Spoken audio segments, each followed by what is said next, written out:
January 1945, a frozen warehouse on the outskirts of Berlin. Dr. Hinrich Becker, chief engineer at the Herzversuchen-Kumdorf, Germany's primary weapons testing facility, stared at the objects laid out on the examination table before him. 3 American artillery shells, 105mm, recovered from the Ardennes battlefield. They looked ordinary enough from the outside. Standard high-explosive rounds, the kind that had been raining down on German positions for the impossible report, shells detonating in mid-air months. But these shells were different. They had been found unexploded, buried in the snow near the town of Bastonia, and the reports accompanying them were disturbing.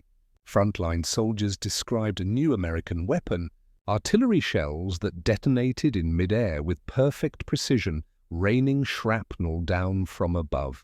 Shells that made foxholes and trenches useless. Shells that seemed to know exactly when to explode. The report seemed impossible. Airburst artillery required precise timing fuses calculated by experienced gun crews based on distance, altitude, weather conditions. Getting it right was difficult.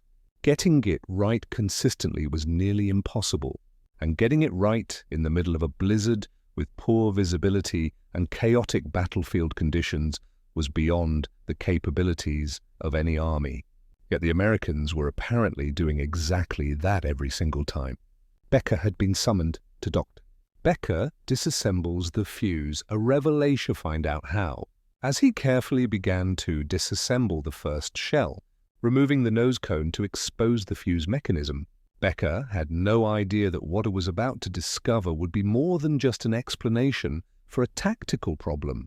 It would be a revelation about the true nature of the war Germany was losing. A war not of soldiers and tactics, but of scientific capability and industrial capacity on a scale that defied comprehension. Becker worked methodically, photographing each step of the disassembly. His hands were steady despite the knowledge that even a dud artillery shell could be dangerous. One wrong move, one accidental trigger, and he'd be scattered across the warehouse. When Heffenli removed the outer casing of the fuse assembly, he stopped. For a long, impossibly small, the miniature radio set. Inside the shell moment, he simply stared. Inside the nose of the shell was a device unlike anything he'd ever seen. A compact assembly of components, precisely machined and carefully arranged. At first glance, it looked like a miniature radio set, which was impossible. Radios were delicate instruments. They required careful handling. The idea of putting one inside an artillery shell that would experience forces of 20,000 times gravity when fired was absurd. Becker called over his assistant, Hedman Franz Weber, an electrical engineer who'd worked for Telefunen before the war. "Franz, come look at this. Tell me what you see." Weber leaned over Thetable, his eyes widening. That's a radio transmitter and a receiver, and what looks like an amplifier circuit. He paused, his voice becoming uncertain. "Herr Doctor, this can't be right. These components shouldn't survive being fired from a gun." Becker nodded slowly, but they did. This shell was fired. Therafling marks on the casing prove it traveled through a barrel. Somehow, impossibly, this radio equipment survived the launch and remained functional. Over the next several hours, Becker and the proximity fuse, how the shell decided when to explode. His team carefully documented every component. There was a miniature vacuum tube smaller than anything in German production, a battery system with a cleaver activation mechanism, an antenna that deployed after firing, a trigger circuit connected to the main explosive charge. As they mapped out the system, the function became clear. This was a proximity fuse. The transmitter sent out radio waves. When the shell approached the ground, the reflected waves would trigger detonation at the optimal altitude for an air burst. No calculations needed, no timing required. The shell itself decided when to explode. The elegance of the design was the technical implication, miniaturization and ruggedization stunning. But as an engineer, Becker immediately understood the implications, and they were terrifying. Becker sat at this desk staring at the component analysis. Every part of the American fuse represented a significant engineering achievement. Taken together, they represented something beyond Germany's current capabilities. The vacuum tubes were the first problem. In 1945, German vacuum tubes were relatively large, fragile devices. They required careful handling and couldn't withstand significant shock. The Americans had somehow miniaturized them and ruggedized them to survive artillery launch. That alone suggested a level of manufacturing sophistication that was troubling. But it got worse. The ingenious activation shattering the electrolyte vial. The battery system was brilliant. I used a glass vial filled with electrolyte. The force of firing the shell would shatter the vial, allowing the liquid to mix with the battery components and activate the power source. This meant the battery could be stored indefinitely without degradation, only becoming active when needed. German engineers had theorized about such a system, but implementing it required precision glasswork, carefully formulated electrolytes, and quality control standards that German factories, increasingly bombed and operating with forced labor, could no longer maintain. Becker called a meeting with his senior staff. Around the table sat some of Germany's most experienced weapons engineers. He laid out his findings. "Gentlemen, we are looking at a functional miniature radar set designed to survive being fired from an artillery piece. The Americans have solved problems we've been struggling with for. Can we replicate this?" A sobering discussion, years. The question before us is simple. Can we replicate this? The discussion that followed was sobering. Every engineer present could see the brilliance of the design. Every engineer also understood that Germany couldn't build it. Dr. Wilhelm Schaefer, who specialized in electronics, shook his head. "The miniaturization alone is beyond us. Our vacuum tubes are too large, too fragile. To create tubes this small, while maintaining functionality and durability, would require manufacturing capabilities we don't have." Another engineer pointed to the manufacturing disparity, materials and precision materials analysis. The casings are made of high-grade aluminum alloys. The circuitry uses copper that shows no signs of shortages or substitution. Every component is built to specifications we can no longer meet. Becker made notes. Then he asked the question that haunted him. "How many of these do you think the Americans have produced?" The room fell silent. Finally, Hedman Weber spoke. "Based on the reports from the Ardens, thousands, possibly tens of thousands. They're using them as standard ammunition across entire artillery batteries." Becker did a quick calculation. Each fuse required dozens of precision components: vacuum tubes, resistors, capacitors, batteries, antenna assemblies, all manufactured to exacting standards, all assembled into a device small enough to fit in an artillery shell. And the Americans were producing them in massive quantities. "Gentlemen," Becker said quietly, "we need to understand what this means. The Americans haven't just developed a new weapon.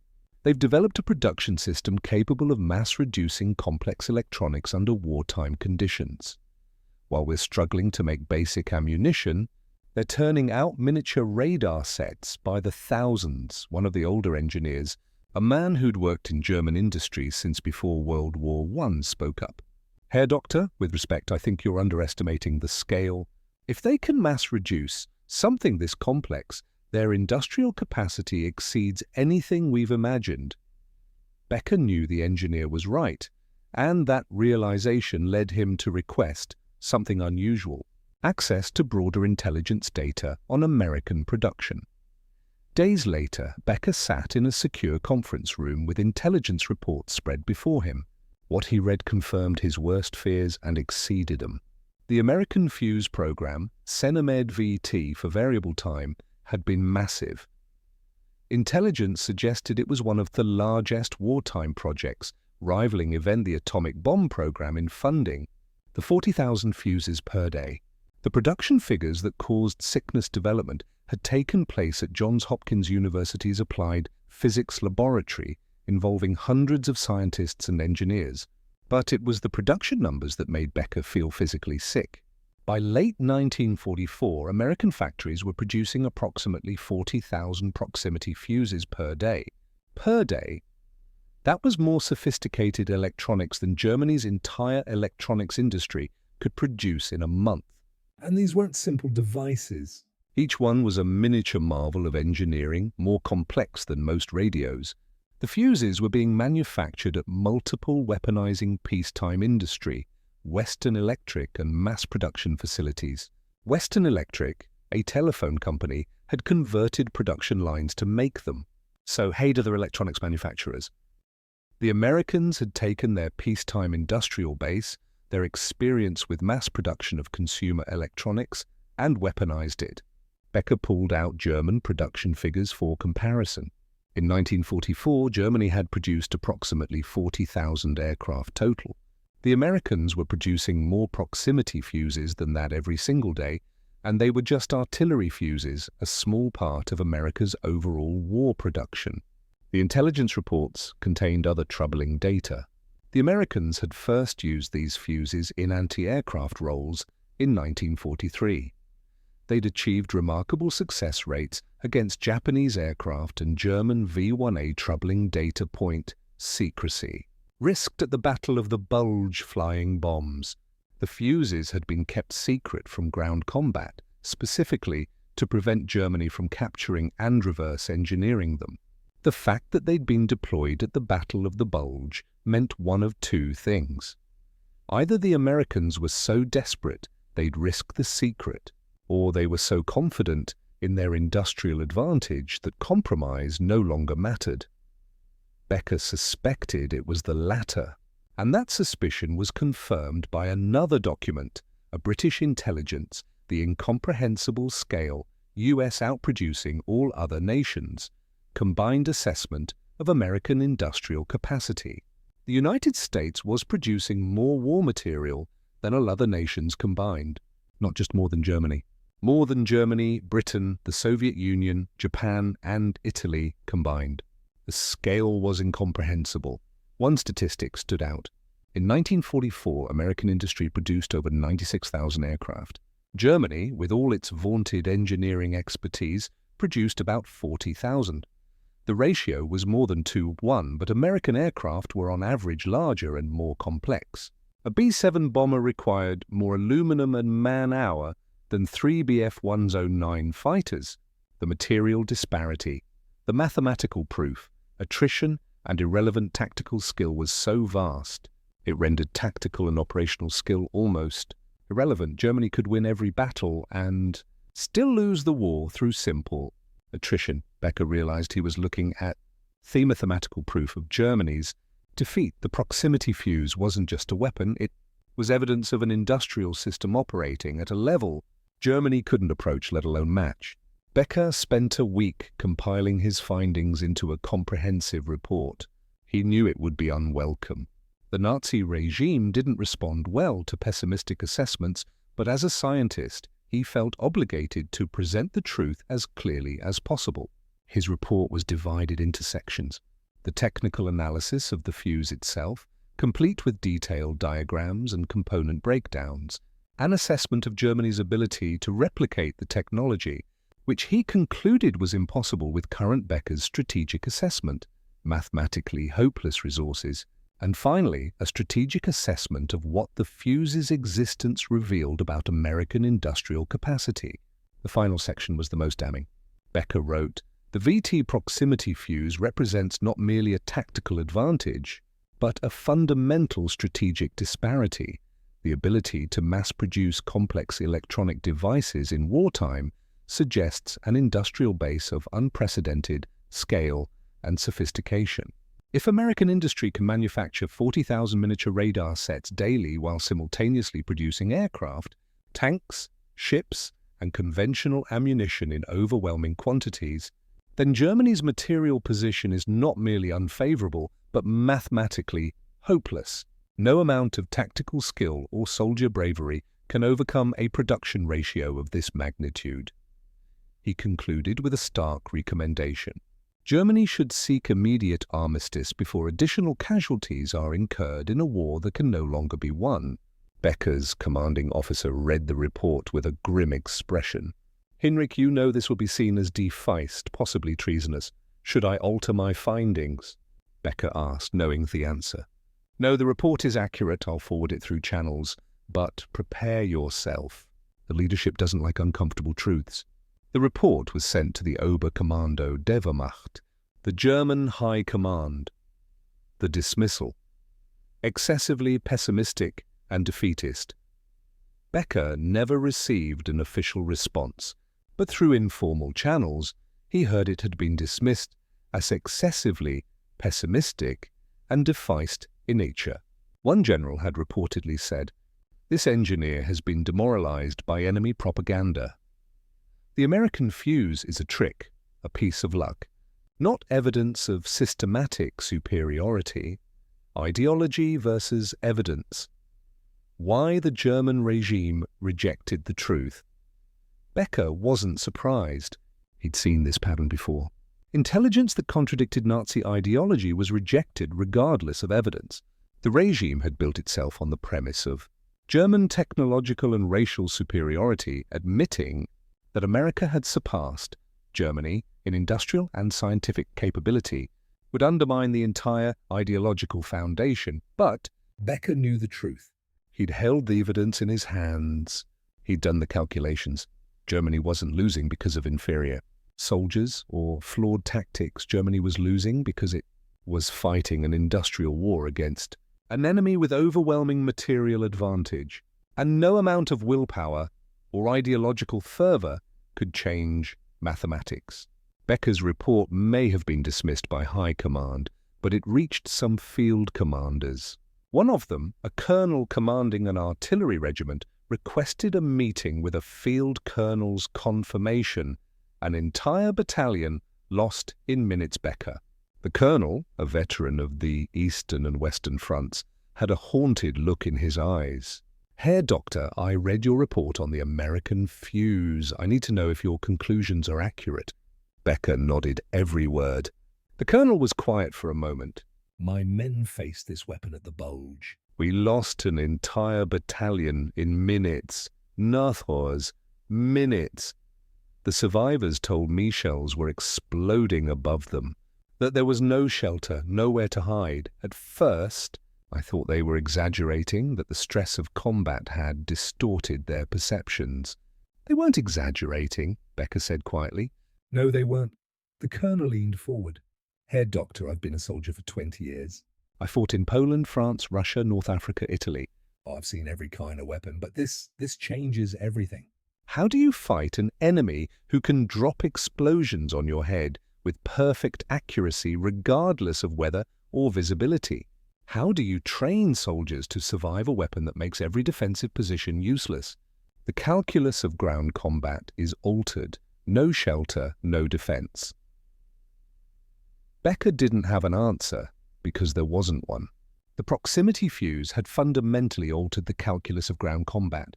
Traditional infantry tactics developed over centuries were suddenly obsolete.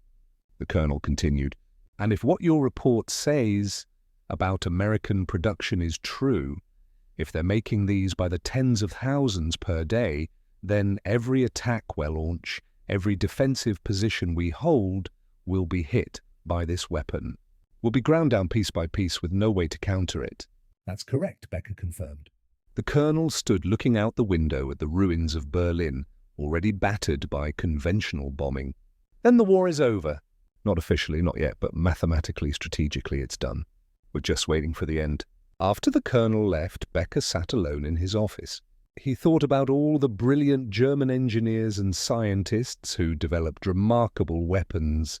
The V-2 rocket, the Mi-2662 jet fighter, advanced tanks and submarines, technical marvels, all of quality versus quantity, the choice in industrial wartime. But they were marvels produced in small numbers, often too late, always in insufficient quantities.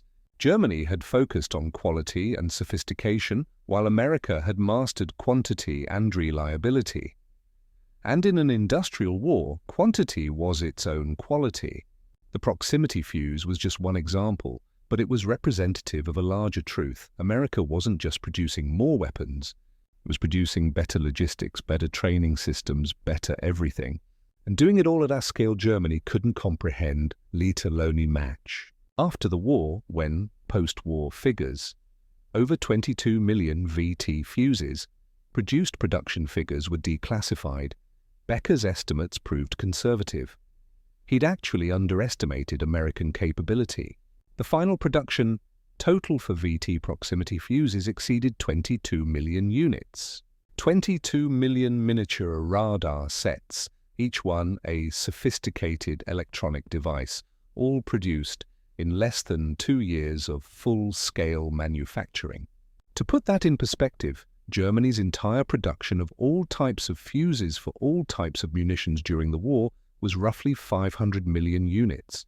But those were simple mechanical or timed fuses, not complex electronic devices. The Americans had produced 22 million smart fuses, while also producing hundreds of millions of conventional fuses for other munitions. The cost of the VT fuse program was over $1 billion in 1940s dollars, comparably to the Manhattan Project.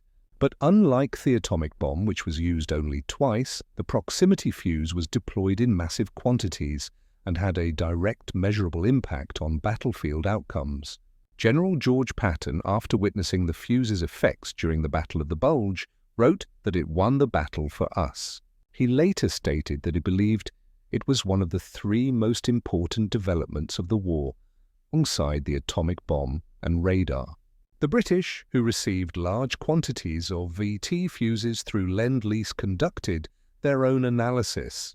Their conclusion: the force multiplier, the fuse, increased effectiveness by a factor of 3 to 5 proximity. Fuse increased the effectiveness of anti-aircraft artillery by a factor of 5 and ground artillery by a factor of 3. In other words, every shell with a VT fuse was worth 3 to 5 conventional shells. This force multiplication effect, combined with America's already overwhelming production advantage, created a situation where German forces were simply buried under an avalanche of firepower they couldn't counter or match. Becker survived the war and was interrogated by American technical intelligence officers. They were particularly interested in his 1945 report on the VT. The American officers question, extrapolating the war's outcome fuse. Did you really conclude from examining these fuses that Germany had lost the war? An American officer asked. Becker nodded. Not from the fuses alone, but from what they represented. The ability to mass-produce complex electronics during wartime suggested an industrial capacity we couldn't match. Every component, every specification required resources and manufacturing capability that Germany lacked. But you were just examining captured ammunition. Surely you couldn't extrapolate the entire strategic situation from that. I could and did, Becker replied. When you see a single component of your enemy's supply chain, and that component is more sophisticated than your most advanced weapons, and it's being produced in quantities that exceed your total production of similar items, their strategic conclusion is inescapable. The American officer made notes. We found your report in German archives. It was marked defeatist assessment. No action required. Did that surprise you? The inescapable conclusion: reality doesn't care. What you believe? Becker smiled bitterly. No. In the Third Reich, accurate assessment of material disadvantage was considered treason. The ideology required belief in German superiority regardless of evidence. When reality contradicted that belief, reality was dismissed. So, you knew your report would be ignored? I knew, but I had to write it anyway. As a scientist, as an engineer, I couldn't remain silent about what I discovered, even if no one wanted to hear it. The story of Heinrich Becker, the consequences of valuing ideology over truth and the VT fuse, is a microcosm of Germany's larger strategic failure. Time and again, competent professionals presented accurate assessments of Germany's deteriorating position and were ignored or punished. Admiral Canaris warned about American industrial capacity and was dismissed. Albert Shark knew Germany couldn't win a production war but remained silent. Adolf Galland recognized American aircraft superiority and was called a defeatist.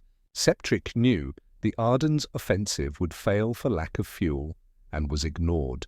Now Becker joined that list. An engineer who examined captured technology reached an accurate conclusion about strategic reality and was dismissed because that reality contradicted Nazi ideology.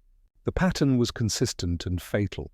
The Nazi regime had built itself on myths of racial and technological superiority.